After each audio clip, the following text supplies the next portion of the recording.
ಮಾಜಿ ಶಾಸಕ H. K. Kumaraswamy ಮಾತನಾಡಿ, ತನ್ನದೇ ಆದ ಸಂಸ್ಕೃತಿ ಹಾಗೂ ಆಚಾರ ವಿಚಾರಗಳನ್ನು ಒಳಗೊಂಡ ಬ್ರಾಹ್ಮಣ ಸಮುದಾಯ ಎಲ್ಲರಿಗೂ ಮಾದರಿಯಾಗಿದೆ ಎಂದರು.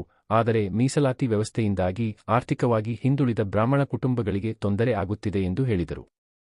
ಈ ಕಟ್ಟಡ ನಿರ್ಮಾಣಕ್ಕೆ ತನ್ನ ಅಧಿಕಾರ ಅವಧಿಯಲ್ಲಿ ಸಾಧ್ಯವಾದಷ್ಟು ಸಹಾಯ ಮಾಡಿದ್ದೇನೆ ಎಂದು ತಿಳಿಸಿದರು.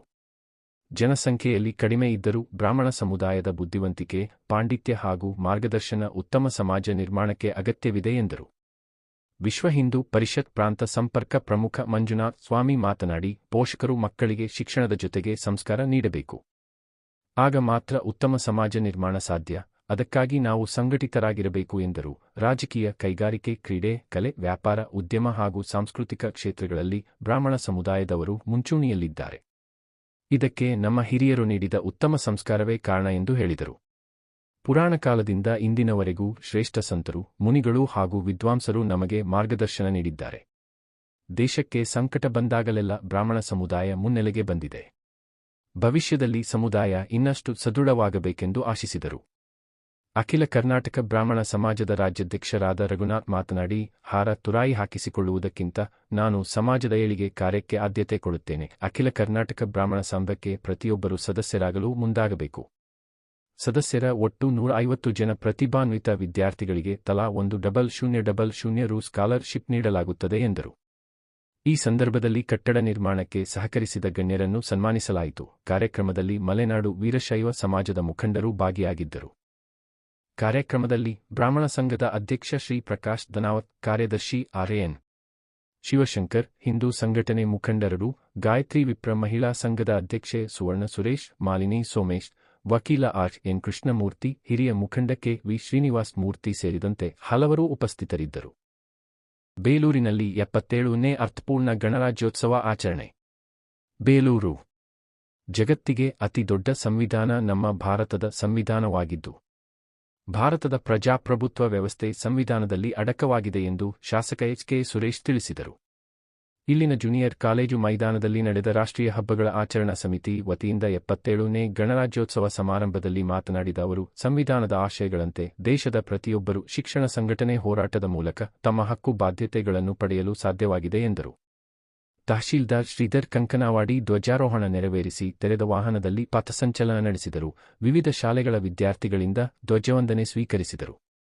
ಇದೇ ವೇಳೆ ನಡೆದ ಸಾಂಸ್ಕೃತಿಕ ಕಾರ್ಯಕ್ರಮದಲ್ಲಿ ಬೇಲೂರಿನ ಯುನೈಟೆಡ್ ಅಕಾಡೆಮಿ ಇಂಗ್ಲಿಷ್ ಮೀಡಿಯಂ ಶಾಲೆಯ ಮಕ್ಕಳು ಆಪರೇಷನ್ ಸಿಂಧೂರ ಕುರಿತು ಮಾಡಿದ ನೃತ್ಯ ಅತ್ಯಂತ ವಿಶೇಷವಾಗಿದ್ದು, ರಾಷ್ಟ್ರಭಕ್ತಿಯನ್ನು ಪ್ರೇರೇಪಿಸುವಂತಿತ್ತು. ಕಾರ್ಯಕ್ರಮದಲ್ಲಿ ವಿವಿಧ ಕ್ಷೇತ್ರದಲ್ಲಿ ಸಾಧನೆಗೈದ ಗಣ್ಯರಿಗೆ ಸನ್ಮಾನಿಸಲಾಯಿತು. ನಾಡುನುಡಿ, ಕಲೆ, ಸಾಹಿತ್ಯ, ಸಂಗೀತ, ಜಾನಪದ, ಶಿಕ್ಷಣ, ಸ್ವಚ್ಛತೆ, ಆರೋಗ್ಯ, ಕೃಷಿ, ಪತ್ರಿಕೋದ್ಯಮ ಹಾಗೂ ಪೊಲೀಸ್ ಇಲಾಖೆಯಲ್ಲಿ ಸಾಧನೆ ಮಾಡಿದವರನ್ನು ಗುರುತಿಸಿ ಗೌರವಿಸಿ ಸನ್ಮಾನಿಸಲಾಯಿತು. ಕಾರ್ಯಕ್ರಮದಲ್ಲಿ ವೃತ್ತ ನಿರೀಕ್ಷಕ ರೇವಣ್ಣ, ಕ್ಷೇತ್ರ ಶಿಕ್ಷಣಾಧಿಕಾರಿ ಭಾಗ್ಯಮ್ಮ, ಪುರಸಭೆ ಅಧ್ಯಕ್ಷೆ ಉಷಾ ಸತೀಶ್, ಸದಸ್ಯರಾದ ತೀರ್ಥಕುಮಾರಿ, ಸೌಮ್ಯ ಜಮಾಲ್, ಮುಖ್ಯಾಧಿಕಾರಿ ಬಸವರಾಜು, ಯೋಜನಾ ಪ್ರಾಧಿಕಾರದ ಅಧ್ಯಕ್ಷ ಸೈಯದ್ ತೌಫಿಕ್, ಕೆಡಿಪಿ ಸದಸ್ಯರಾದ ಸೌಮ್ಯ ಆನಂದ್, ಜ್ಯೋತಿ ನಂದೀಶ್ ಸೇರಿದಂತೆ ವಿವಿಧ ಸಂಘಟನೆಗಳು, ಮುಖಂಡರು ಹಾಗೂ ಇಲಾಖೆಗಳ ಅಧಿಕಾರಿಗಳು ಉಪಸ್ಥಿತರಿದ್ದರು. ವರದಿ ವಿನೋದ್, SP9 ನ್ಯೂಸ್, ಬೇಲೂರು.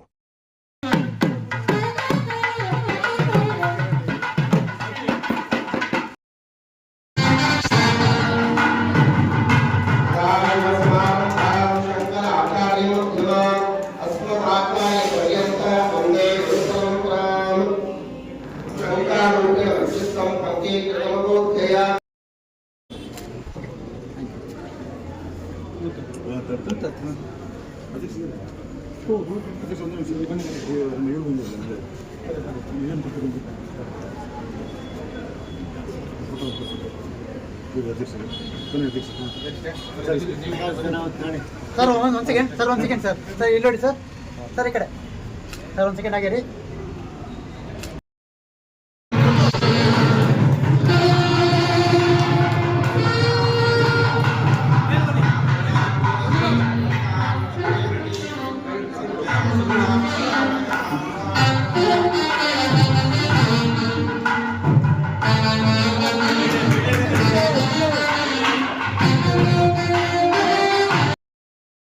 ಆದಷ್ಟು ಮುಂಚೆ ಊಟ ಮಾಡು, early to bed and early to rise makes a man healthy wealthy and wise ಇದನ್ನು ಹೇಳ್ಬಿಟ್ಟಿದೆ. ಇದನ್ನ ನಾವು ಜಾರಿಗೆ ತರ್ತೀವ? ಇಲ್ಲ, 8 ಗಂಟೆವರೆಗೆ ಆರಾಮ ಮಲಗಿಬಿಟ್ಟಿರ್ತೀವಿ. ಸೂರ್ಯ ಎಲ್ಲ ಬಂದು ಅವನು ಬಂದು ಬೆಳಕು ಕೊಡಬೇಕು, ಆಗ ನಾನು ಹೇಳ್ತೀನಿ. ನೋಡಿ, ಹೇಳೋದಕ್ಕೆ ಅಭ್ಯಾಸ ಮಾಡಿ. 6 ಗಂಟೆಗಿಂತ ಮುಂಚೆ ಎಂಥ ಪರಿವರ್ತನೆ ಆಗುತ್ತೆ ಗೊತ್ತಾ? ಎಂಥ ಅದ್ಭುತ ಬದಲಾವಣೆ ತರ್ತೀರಿ ಗೊತ್ತಾ? ನೋಡಿ, ಯೋಚನೆ ಮಾಡಿ. ಮುಸ್ಸಂಜೆ ಆಗುತ್ತೆ 5 ಗಂಟೆ ಮೇಲೆ ಮಲಗಿದ್ರೆ ದಾರಿದ್ರ್ಯ ಬರುತ್ತೆ ರೀ. 5 ಗಂಟೆ ಮೇಲೆ ಮುಸ್ಸಂಜೆ 5 ಗಂಟೆ 5:15 ಇನ್ನೂ ನಿದ್ರೆ ಮಾಡ್ತಾ ಇರ್ತಾರೆ. ಮಾಡಬಾರ್ದು. ನಮ್ಗೊಂದು ಹಿಂದಿನವರು ನಮ್ಗೊಂದು ಕಲ್ಚರ್ ಕಲ್ಸ್ಕೊಟ್ಟಿದ್ದಾರೆ, ಅದನ್ನ ನಾವು ಅನುಸರಿಸೋಣ. ನಾವು ನಿಶ್ಚಿತವಾಗಿ ಜಗತ್ತನ್ನು ಪರಿವರ್ತನೆ ಮಾಡುವ ಸಮಾಜ ಈ ಬ್ರಾಹ್ಮಣ ಸಮಾಜವಾಗತ್ತೆ ಅನ್ನೋದಕ್ಕೆ ನನಗೆ ವಿಶ್ವಾಸ ಇದೆ. ಅದಕ್ಕೋಸ್ಕರ ಆ ದಿಕ್ಕಲ್ಲಿ ನಾವು ಪ್ರಯತ್ನವನ್ನು ಮಾಡಬೇಕು. ಬೇಡುವಂತ ವ್ಯಕ್ತಿಗಳೆಲ್ಲ ನಾವು ದಾನ ಮಾಡುವಂತ ವ್ಯಕ್ತಿಗಳು ಆಗಬೇಕು. ಎಲ್ಲ ದೃಷ್ಟಿಯಲ್ಲಿ ದಾನ ಮಾಡ್ತೀವಿ, ಎಲ್ಲ ವ್ಯಕ್ತಿಗಳನ್ನು ನಿರ್ಮಾಣ ಮಾಡ್ತೀವಿ, ಸಮಾಜದಲ್ಲಿ ಪರಿವರ್ತನೆಯನ್ನು ತರ್ತೀವಿ. ಅದಕ್ಕೋಸ್ಕರ ಪರಿವರ್ತನೆ ಮಾಡುವ ಶಕ್ತಿ ಸಾಮರ್ಥ್ಯ ಇರುವ ಸಮಾಜ ನಮ್ಮದಾಗಬೇಕು ಅನ್ನುವ ಸಂಕಲ್ಪವನ್ನು ನಾನು ಎಲ್ಲರೂ ಶಿಕ್ಷಕನಾಗಿ ಹೋಗ್ಬೇಕು, ಜೋಳಿಗೆ ಹಿಡಿಯಬೇಕು, ತೆಗೆದುಕೊಂಡ ಕೊಡಿ ಅಂತ ತಗೊಂಡ್ಬಂದ್ರೆ ಮುಂದಿನ 5 ವರ್ಷದಲ್ಲಿ ನನಗೆ 5 ವರ್ಷ ಅವಧಿ ಕೊಟ್ಟಿದ್ದಾರೆ. ಮೊದಲೆಲ್ಲ 3 ವರ್ಷ ಆಯಿತು, ಈಗ 5 ವರ್ಷ ಆಯಿತು. ಈ 5 ವರ್ಷದಲ್ಲಿ ಆ 3 ಕೋಟಿ ತಂದಿರ್ತಾರೆ. ಮುಂದಕ್ಕೆ ಬರೋರಿಗೆ ಒಂದು ಒಳ್ಳೆ ಫೌಂಡೇಶನ್ ನಮ್ಮ ಸಮಾಜವನ್ನು ಬೇರೆ ರೀತಿಯಲ್ಲಿ ನಡೆಸ್ಕೊಂಡು ಹೋಗ್ತಾರೆ. ಈ ದೃಷ್ಟಿಯಲ್ಲಿ ಒಂದು ವಿಷನ್ ಇಟ್ಕೊಂಡು ಕೆಲಸ ಮಾಡಬೇಕು ಅಂತ ಹೆಜ್ಜೆ ಇಟ್ಟಿದ್ದೀವಿ. ಈ ಬಾರಿ ಅಖಿಲ ಕರ್ನಾಟಕ ಬ್ರಾಹ್ಮಣ ಮಹಾಸಭಾದ ಚುನಾವಣೆ ಸಂದರ್ಭದಲ್ಲಿ ಹಾಸನ ಜಿಲ್ಲೆಯವರು ನನಗೆ ಅನೇಕ ರೀತಿಯಲ್ಲಿ ಸಹಕಾರ ಕೊಟ್ಟಿದ್ದಾರೆ. ಅದರಲ್ಲೂ ನಮ್ಮ ಸಕಲೇಶ್ವರದಿಂದ ಕೂಡ ನನಗೆ ಸಾಕಷ್ಟು ಸಹಕಾರ ಬೆಂಬಲ ಬಂದಿದೆ. ನಮ್ಮ ಪದ್ಮನಾಭ ನಾಗೇಂದ್ರ ಸಹ ಬಹಳಷ್ಟು ರೀತಿ ಹೋರಾಡಿ ಕೆಲಸ ಮಾಡಿದ್ದಾರೆ. ಹಾಗಾಗಿ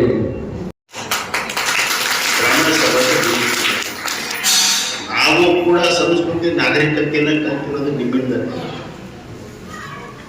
ಬೇಲೂರಿನಲ್ಲಿ ನಾನು ಶಾಸಕ 3 ವರ್ಷದ 3 ಸರಿ ಇದ್ದೇನೆ. ಬೇಲೂರು ಕ್ಷೇತ್ರದಲ್ಲೂ ನಾನು 3 ಅವಧಿಗೆ ಶಾಸಕ. ನಾನು ಹುಟ್ಟಿದ್ದು ಹೊರದೇಶ್ವರ, ಬೆಳೆದಿದ್ದು ಹಾಸನ. ರಾಜಕೀಯ ಶಕ್ತಿ ನೀಡಿದ್ದು ಬೇಲೂರು, 2ನೇ ಸಾರಿ ಶಕ್ತಿ ನೀಡಿದ್ದು ಸಕಲೇಶ್ವರ. ನಾವು ಪರ್ಯಟನೆ ಹೊಡಿತಾ ಇದ್ದೀವಿ. ಯಾಕೆ ಪರ್ಯಟನೆ ಸಕ್ಸಸ್ ಆಗ್ತಿದೆ ಅಂದ್ರೆ ಸಾಮೀಪ್ಯ, ಸಂಸ್ಕೃತಿ, ವಿಶ್ವಾಸ, ಪ್ರೀತಿ ಇವಿದ್ರೆ ಡೆಲ್ಲಿನೂ ಗೆದ್ದು ಬರ್ಬೋದು, ಜಾರ್ಖಂಡಲ್ಲಿ ಗೆದ್ದು ಬರ್ಬೋದು, ಬಿಹಾರದಲ್ಲಿ ಗೆದ್ದು ಬರ್ಬೋದು, ಸಕಲೇಶ್ಪುರದಲ್ಲಿ ಗೆಲ್ಬೋದು, ಇನ್ನೊಂದು ಕಡೆ ಅಂದರೆ ನಮ್ಮ ವರ್ತನೆಗಳು, ನಮ್ಮ ವಿಶ್ವಾಸ ಇದನ್ನು ತುಂಬುತ್ತೆ. ವಿಶ್ವಾಸವನ್ನು ತಾವು ಕೊಟ್ಟಿದ್ದೀರಿ, ವಿಶ್ವಾಸವನ್ನು ಕೊಟ್ಟಿದ್ದೀರಿ. ನಾವು ಎಂದೆಂದೂ ಕೂಡ ನಿಮಗೆ ನಾವು ಚಳುವಳಿಯಾಗಿದ್ದೇವೆ. ಯಾರೇ ಇರಲಿ ನಮ್ಮ ವ್ಯಕ್ತಿ ಗೌರವ, ಸಾಮಾಜಿಕ ಗೌರವವನ್ನು ನಾವು ಕೊಡಲೇಬೇಕು.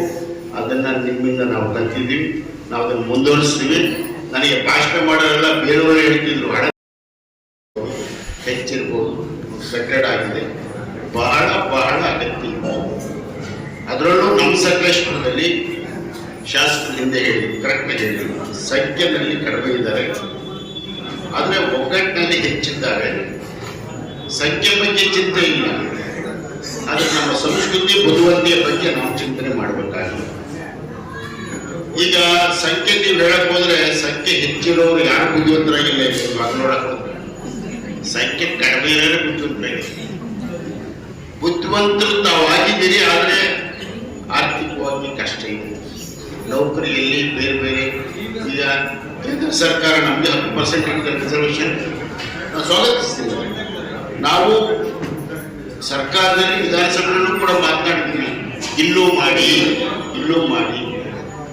ಈಗ ಶೇಕಡಾವಾರು ರಿಸರ್ವೇಶನ್ ಇಲ್ಲದೆ ಎಲ್ಲ ಕಡೆ ಈಗ ನಿಮ್ಮಲ್ಲಿ ಮೆರಿಟ್ ಸೀಟ್ನವರು ಬೇರೆ ಬೇರೆ ಎಲ್ಲ ವಿದೇಶಿಯರು ತುಂಬ ಇದ್ದಾರೆ. ಆದರೆ ನೇಮಕಾತಿ ಅವಕಾಶಗಳು ತುಂಬ ಕಡಿಮೆ ಇದೆ. ಆಯ್ಕೆ ವಿಷಯ ಕಡಿಮೆ. ಯಾಕೆಂದ್ರೆ ನೇಮಕಾತಿನೇ ನಡೀತದೆ. ಅದರಿಂದ ಈ ಒಂದು ಕಟ್ಟಡ ಮೂಲಕ ತಾವು ನಾನು ಅಬ್ಸರ್ವ್ ಮಾಡ್ತಾ ಇದ್ದೆ. ನಾವು ಪ್ರಾರ್ಥನೆ ಮಾಡ್ತಾ ಇದ್ರೆ ಪ್ರಾರ್ಥನೆ ಮಾಡೋರು ಅಷ್ಟೇ ಗಮನ ನೋಡಿ. ನಮ್ಮೆಲ್ಲ ಸಹೋದರಿಯರು ತಾವು ನನಗೆ ಎಷ್ಟು ಖುಷಿ ಆಯ್ತು ಅಂದರೆ ನಿಮ್ಮ ಪರನೇ ನಮ್ಮ ಮೇಡಮ್ ಬರಬೇಕು. ನಮ್ಮ ಮನೇಲಿ ನನಗೆ ಪ್ರಾಬ್ಲಮ್ ಬೇಗ ಮುಗಿಸ್ಕೊತ ಮುಗಿಸಲ್ಲ. ಎಲ್ಲರೂ ಮೆರಿಟ್ನಲ್ಲಿ ಸೀಟ್ ಸಿಗಲ್ಲ, ಆದರೆ ಜನರಲ್ ಮೆರಿಟ್ನಲ್ಲಿ ಓದಲೇಬೇಕು ಅಂತ ಹೇಳಿದ್ರೆ ಕಷ್ಟ ಇದೆ. ಕಡಿಮೆ ಮಾರ್ಕ್ ತಗೊಂಡಿರ್ತಾರೆ, ಪ್ರೈವೇಟ್ ಇನ್ಸ್ಟಿಟ್ಯೂಷನ್ಸ್ ಹಾಕಬೇಕು, ಓದಿಸಲೇಬೇಕು. ಈಗೆಲ್ಲ ನರ್ಸರಿಯಿಂದಲೇ ಬೆಂಗಳೂರಿನಲ್ಲಿ 1 ಲಕ್ಷ ರೂಪಾಯಿ ಫೀಸ್ ಇದೆ. ಇನ್ನ ಕಾಲೇಜಿಗೆ ಸಂಬಂಧಪಟ್ಟಾಗೆ 2 ಲಕ್ಷ 3 ಲಕ್ಷ ಎಲ್ಲ ಫೀಸ್ ಇದೆ. ಅದನ್ನು ತುಂಬಲಿಕ್ಕೆ ಸಾಧ್ಯ ಇಲ್ಲ ಅಂತ ಹೇಳಿ ಒಂದು ಕೈಲಿ ಬೇಡ್ಕೊಂಡು ಕೊಡ್ತಾರೆ. ಇವ್ರಿಗೂ ಕೂಡ ನಾವು ಯಾವುದೇ ರೀತಿಯಾದ ಸಹಾಯಗಳು ಮಾಡುವಂತ ರೀತಿಯಲ್ಲಿ ಇಲ್ಲ. ಜೊತೆಗೆ ನಮ್ಮ ಅಖಿಲ ಕರ್ನಾಟಕ ಬ್ರಾಹ್ಮಣ ಮಹಾಸಭಾದ ಪದ್ಮನಾಭನಗರದಲ್ಲಿ ನಮ್ಮದೇ ಆದ ಒಂದು ಜಾಗ ಇದೆ. ಒಂದು 24,000 ಸ್ಕ್ವೇರ್ ಫೀಟ್. ಈಗ ಅದನ್ನ ಖಾಲಿ ಇದೆ, ಅದನ್ನು ಕಟ್ಟಬೇಕಾಗಿದೆ. ಅಲ್ಲಿ ಒಂದು ಕಮ್ಯುನಿಟಿ ಸಭಾಂಗಣ ಕಟ್ಟಬೇಕು.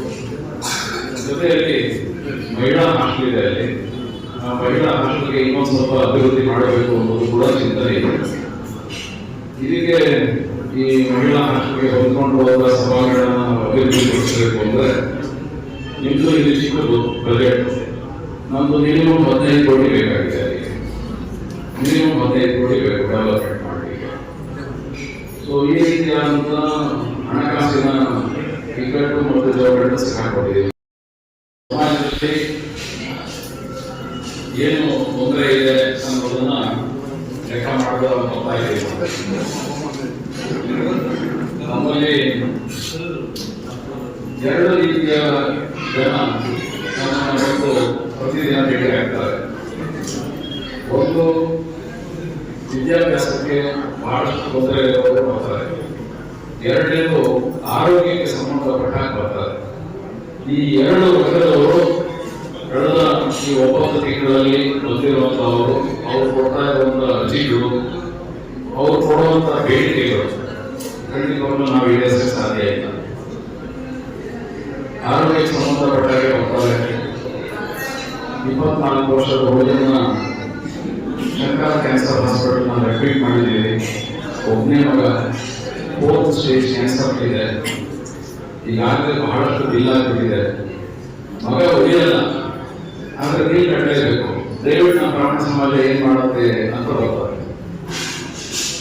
ಇನ್ನು ಸರ್ವೈಕಲ್ ಸ್ಪಾಂಡೈಲಿಟಿಸು, ಸೊಂಟ ಮುರಿದೋಗಿದೆ, ಹಾಸಿಗೆ ಹಿಡಿದುಬಿಟ್ಟಿದ್ದಾರೆ ತಂದೆತಾಯಿಗಳು ಅಥವಾ ಗಂಡ ಮಕ್ಕಳು. ಈ ರೀತಿಯಾಗಿ ಒಬ್ಬೊಬ್ಬರು 3 ಲಕ್ಷದಿಂದ ಹಿಡಿದು 30 ಲಕ್ಷ ರೂಪಾಯಿ ಬಿಲ್ವರೆಗೂ ಟ್ರೀಟ್ಮೆಂಟ್ ಬರ್ತಾರೆ.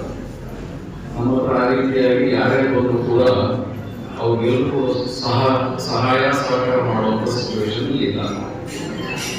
ಇದು ಒಂದು ದೈನಿಕ ಮಹಿಳೆಯರು ಕೂಡ ಆಗಮಿಸಿದರೆ ಹಲವಾರು ವರ್ಷಗಳಿಂದ ಒಂದು ಕಟ್ಟಡ ಆಗಬೇಕು ಅಂತೇಳಿ ನಮ್ಮ ಸಮಾಜದ ಕನಸಿತ್ತು. ಈ ಕನಸು ಇವತ್ತು ನನಸಾಗಿದೆ. ಯಾವುದೇ ಒಂದು ಸಮಾಜಕ್ಕೆ ತನ್ನ ಸಮಾಜದ ಸಂಘಟನೆ ಕೊಟ್ಟು ಅಥವಾ ಯಾವುದೇ ಒಂದು ಕಾರ್ಯವನ್ನು ರೂಪಿಸಬೇಕು ಅಂದ್ರೆ ಒಂದು ಸ್ಥಳ ಬೇಕು. ಆ ಸ್ಥಳಕ್ಕೋಸ್ಕರ ಎಲ್ಲರೂ ಕೂಡ ಹೋರಾಟವನ್ನು ಮಾಡ್ತಾರೆ. ಎಷ್ಟೇ ಸಣ್ಣ ಸಮಾಜ ಆದರೂ ಕೂಡ ನಮ್ಮ ಸಮಾಜಕ್ಕೆ ಒಂದು ಜಾಗವನ್ನು ಮಾಡಬೇಕು ಅಂತೇಳಿ ಪ್ರತಿಯೊಬ್ಬರು ಆಸೆ ಇರುತ್ತೆ. ಆದ್ರೆ ಇಷ್ಟು ವರ್ಷಗಳ ನಂತರ ಇವತ್ತು ಈ ದಿನ ಸಾಕಾರ ಆಗಿದೆ ಅಂತೇಳಿ ನಾನಾದ್ರೂ ಕೂಡ ಭಾವಿಸ್ತೇನೆ. ಮತ್ತೆ ಈ ಒಂದು ಕಟ್ಟಡ ಉದ್ಘಾಟನಾ ಸಂದರ್ಭದಲ್ಲಿ ನಾನು ಶಾಸಕರಾಗಿರ್ತಕ್ಕಂಥದ್ದು ನನ್ನ ಪುಣ್ಯ ಅಂತ ಹೇಳಿ ಕೂಡ ತಪ್ಪಾಗಬಾರದು. ಸಕಲೇಶ್ವರ ಸ್ವಾಮಿಯ ಆಶೀರ್ವಾದದಿಂದ ಈ ಒಂದು ಕೆಲಸ ಕಾರ್ಯ ಕಂಪ್ಲೀಟ್ ಆಗಿದೆ ಅಂತ ಹೇಳಿ ಕೂಡ ತಪ್ಪಾಗಲಾರದು. ಸಕಲೇಶ್ವರ ಸ್ವಾಮಿಯ ದೇವಾಲಯದ ವಿಭಾಗದಲ್ಲಿ ಒಂದು ಕಟ್ಟಡ ಕೂಡ ಒಂದು ಉತ್ತಮವಾದ ಸ್ಥಳ ಅಂತ ನಾನಾದ್ರೂ ಕೂಡ ಭಾವಿಸ್ತಾ, ಈ ಒಂದು ಕಟ್ಟಡ ಹಾಕಬೇಕು ಅಂದ್ರೆ ಹಲವಾರು ಜನಗಳ ಪರಿಶ್ರಮ ಇದೆ. ಯಾಕೆಂದ್ರೆ ಒಂದು ಸಮಾಜದ ಕಾರ್ಯವನ್ನು ಮಾಡಬೇಕು ಅಂತ ಹೇಳಿದ್ರೆ 100 ಅಡೆತಡೆಗಳು ಬರ್ತವೆ. ಆದ್ರೆ ಎಲ್ಲ ಅಡೆತಡೆಗಳನ್ನು ಕೂಡ ನಿಭಾಯಿಸಿ ಇವತ್ತು ಈ ಒಂದು ಸಂದರ್ಭಕ್ಕೆ ತಾವೆಲ್ಲರೂ ಕೂಡ ಸಾಕ್ಷಿಯಾಗಿಲ್ಲ. ಈ ಒಂದು ಕಟ್ಟಡಕ್ಕೆ ಶಾಸಕರಾಗಿ ಸೇವೆ ಮಾಡತಕ್ಕಂಥ ಅವಕಾಶ ನನಗೂ ಕೂಡ ಬಂದಿದ್ದು ನನ್ನ ಸೌಭಾಗ್ಯ ಅಂತ ನಾನಾದ್ರೂ ಕೂಡ ಭಾವಿಸ್ತಾ, ತುಂಬಾ ನೋವಿನ ವಿಚಾರ ಏನು ಅಂತ ಹೇಳಿದ್ರೆ ಎಲ್ಲ ಹಿಂದಿದ್ದಷ್ಟು ನಿಮ್ಮ ಸಮಾಜದ ಜನಸಂಖ್ಯೆ ಸಕಲೇಶ್ಪುರದಲ್ಲಿ ಇಲ್ಲ. ದಿನೇ ದಿನೇ ಜನಸಂಖ್ಯೆ ಕಡಿಮೆ ಆಗ್ತದೆ. ತಮ್ಮ ಮಕ್ಕಳೆಲ್ಲ ಬೆಂಗಳೂರು, ಮೈಸೂರು, ವಿದೇಶದಲ್ಲಿ ಹೋಗ್ತಾರೆ, ಅಲ್ಲೇ ಸೆಟ್ಲ್ ಆಗ್ತಾರೆ. ಆದ್ರೆ ಸಕಲೇಶ್ಪುರದಲ್ಲಿ ತಮ್ಮ ಸಮಾಜದ ಸಂಖ್ಯೆ ದಿನೇ ದಿನೇ ಕ್ಷೀಣಿಸ್ತಕ್ಕಂಥದ್ದು ನೋವಿನ ಸಂಗತಿ ಅಂತೇಳಿ ನಮ್ಮ ಶಾಸಕರಾಗಿ ಈ ಸಂದರ್ಭದಲ್ಲಿ ನಾನಾದ್ರೂ ಕೂಡ ಇಲ್ಲ.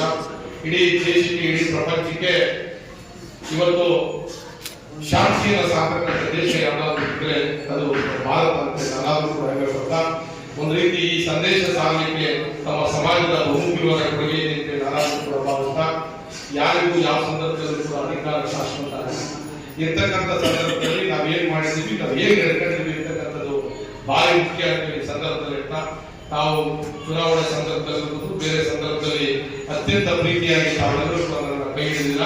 ತಾವಿಟ್ಟಿರ್ತಕ್ಕಂಥ ಭರವಸೆ ನಂಬಿಕೆಗೆ ಚ್ಯುತಿಯಾಗದ ರೀತಿಯಲ್ಲಿ ಪ್ರಾಮಾಣಿಕವಾಗಿ ನನ್ನ ಕ್ಷೇತ್ರದ ಸಮಸ್ಯೆನ ಅದು ಹೊರಗಡೆ ಇರ್ಬೋದು, ವಿಧಾನಸಭೆ ಒಳಗೆ ಇರ್ಬೋದು, ಪ್ರಾಮಾಣಿಕವಾಗಿ ನನ್ನ ಕೆಲಸವನ್ನು ನಿಭಾಯಿಸ್ತಾ ಇದ್ದೇನೆ. ಈ ಸಂದರ್ಭದಲ್ಲಿ ಈ ಒಂದು ಶುಭ ಕಾರ್ಯಕ್ರಮಕ್ಕೆ ನನ್ನನ್ನು ಆಹ್ವಾನಿಸಿ ವೇದಿಕೆ ಮೇಲೆ ಕರೆಸಿ ಮಾತಾಡಲಿಕ್ಕೆ ಅವಕಾಶವನ್ನು